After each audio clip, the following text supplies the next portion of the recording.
معصومین کے معنوی درجات ایک جیسے ہیں، یکساں ہیں، مساوی حیثیت رکھتے ہیں۔ اگر کسی نے فقط ثواب کے لیے جانا ہے تو کوئی فرق نہیں پڑتا، ثواب جس مزار سے ہوا ہے معصومین علیہ السلام کے زیارت گاہوں میں سے ثواب نصیب ہو جائے گا آپ کو۔ اگر آپ نے توسل کرنا ہے، جو شیعہ کے لیے بہت اہم، معصومین کے اندر جاذبہ شیعوں کے لیے وہ یہی بنا دیا گیا، صرف توسل۔ توسل کا مطلب یعنی اللہ سے دعا مانگیں، ائمہ کے وسیلے سے انہیں اپنی حاجات کے آگے پیش کریں، حاجات کے سامنے ان کو رکھیں، اور بین ید الحاجہ پھر پیش کریں خدا کے سامنے، تو ان کے طفیل خداوند تبارک و تعالی ان کی حاجات کو، حاجت مندوں کی حاجت کو قبول کر لے گا، روا فرمائے گا۔ خوب اس اعتقاد کے ساتھ توسل کرتے ہیں۔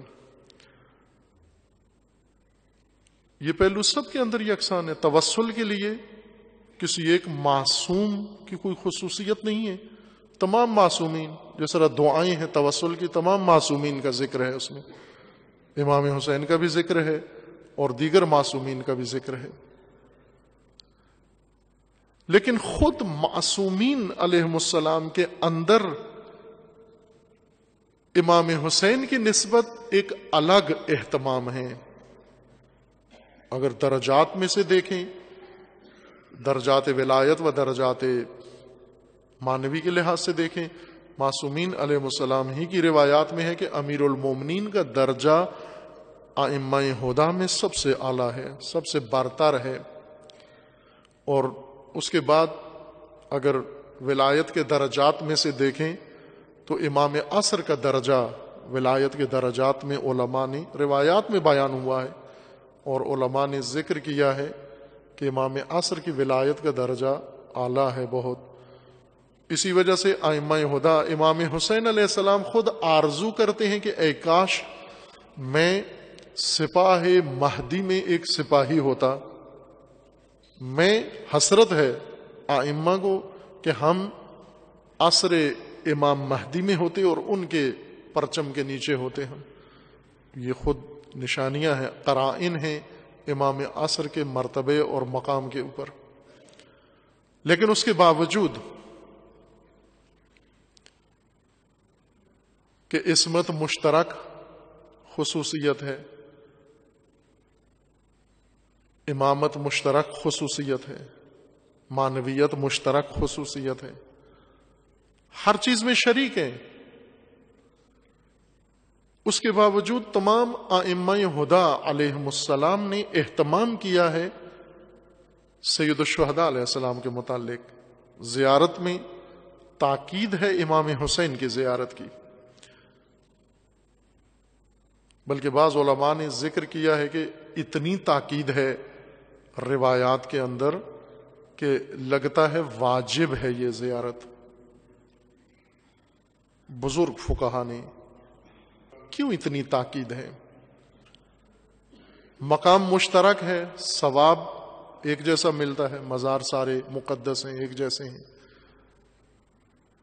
فرق نہیں کرنا چاہیے، لیکن خود ائمہ نے فرق کیا ہے۔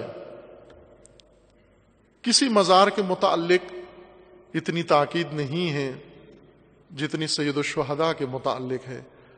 سید الشہداء کی طرف امت کا رخ موڑنا، امت کا رخ پھیرنا اس لیے ہے تاکہ دین اپنے محور میں آ جائے، اسلام اپنے محور میں آ جائے، امت اپنے مدار میں آ جائے، جو مدار سے ہٹ گئی ہے، سرک گئی ہے، بہک گئی ہے، بھٹک گئی ہے، یہ سب اپنے محور میں آ جائیں۔ کس طرح آئیں؟ صرف آئیں مزار پہ اکٹھے ہوں اور دعائیں مانگ کے واپس چلے جائیں، اس سے تو کوئی فرق نہیں پڑتا کس مزار پہ جاتے ہیں آپ، یہ ہر مزار پہ حاصل ہو جاتا ہے۔ وہاں جائیں، اللہ کو واسطہ دیں وسیلہ پیش کریں اور آپ کی دعا مستجاب ہو جائے، وہاں سے اپنی حاجات، مادیات، خواہشات، دنیا سب وصول کر کے آ جائیں، لدے پھندے واپس آئیں، آپ ہر چیز اللہ سے مراد لے کر۔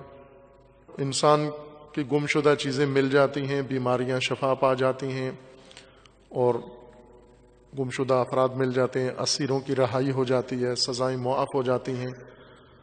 ہوتا ہے انسان کی توجہ ہے، انسان کا استغاثہ ہے، اللہ کی بارگاہ میں پیش کرتا ہے، اور جب ان ہستیوں کے نام سے پیش کرتا ہے، ان مقدس ہستیوں کے نام سے، تو پورا ہو جاتا ہے۔ لیکن یہ ہمیں معلوم ہونا چاہیے کہ ہمیں کربلا اس کے لیے نہیں روانہ کیا جا رہا۔ رسول اللہ کا مزار زمین پر سب سے افضل مزار مقام رسول اکرم صلی اللہ علیہ وآلہ وسلم کا ہے۔ اس سے زیادہ مقدس مزار اس رتبے میں کوئی نہیں آتا۔ باقی آل رسول ہیں، شاخ رسول کی، فر ہے رسول اللہ کی، اصل وہ شجرہ جس کے طفیل خداوند تبارک و تعالیٰ نے ہمیں نعمت اہل بیت عطا فرمائی ہے، وہ ذات گرامی ہے، رسول اکرم ہے۔ لیکن یہ نہیں فرمایا گیا کہ آپ اہتمام اس طرح کا کریں زیارت رسول اکرم صلی اللہ علیہ وسلم کے لیے،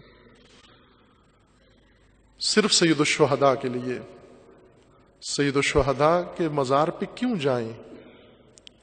نہ ان امور کے لیے جو مشترک ہیں باقی مزاروں کے ساتھ، بلکہ اس مقصود کے لیے، اس امر کے لیے جو مختص ہے سید الشہداء کے ساتھ، جس کی خاطر خود ائمہ ہدا قصد کرتے اور زیارت سید الشہداء سے مشرف ہوتے تھے۔ وہ اصول ہیں، اصول دین، اصول قرآن، اصول اسلام، جن ستونوں کے اوپر دین کو اللہ نے قائم کیا ہے اور جو امت نے ترک کر دیے، بھول گئے، سید الشہداء نے ان اصولوں کو زندہ کیا، ان اصولوں کو احیاء کیا، ان اصولوں کا تعارف کروایا، اس مردہ مدفون حقیقت کو پھر سے اجاگر کیا۔ عزیزان، جب اللہ عطا کرنا چاہتا ہے اپنے وسیلے، ہدایت کے وسیلے، اپنی نشانیاں، نجات کی نشانیاں، فرعونوں سے نجات کی نشانیاں جب خدا کسی کو عطا کرنا چاہتا ہے، اس وقت انہیں وادی مقدس طوا میں بلاتا ہے اور اپنی جھلک دکھا کر اور انہیں منشور بھی دے دیتا ہے، اور انہیں یوں نہیں کہ وہاں سے علیحدہ کوئی اسلحہ دیتا ہے، ان کی اپنی لاٹھیوں کو ان کے لیے اسلحہ بنا دیتا ہے، اور وہ نور ان کے اندر سے پیدا ہوتا ہے۔ وہ نور یہ نہیں ہے کہ انہیں جاپان اور جرمنی کی بنی ہوئی ٹارچ بنا کے دے دیتا ہے، رات کو کام آئے گی، بلکہ اس کے اپنے نفس کی نورانیت اس کے ید میں ظاہر ہو جاتی ہے۔ پاکیزگی نفس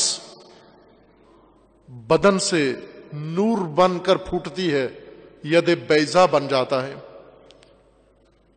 اور یہ عمل تکرار ہوگا۔ یہ قرآن میں لکھ دیا ہے، مسلمانوں کی نصاب کی کتاب میں لکھ دیا ہے۔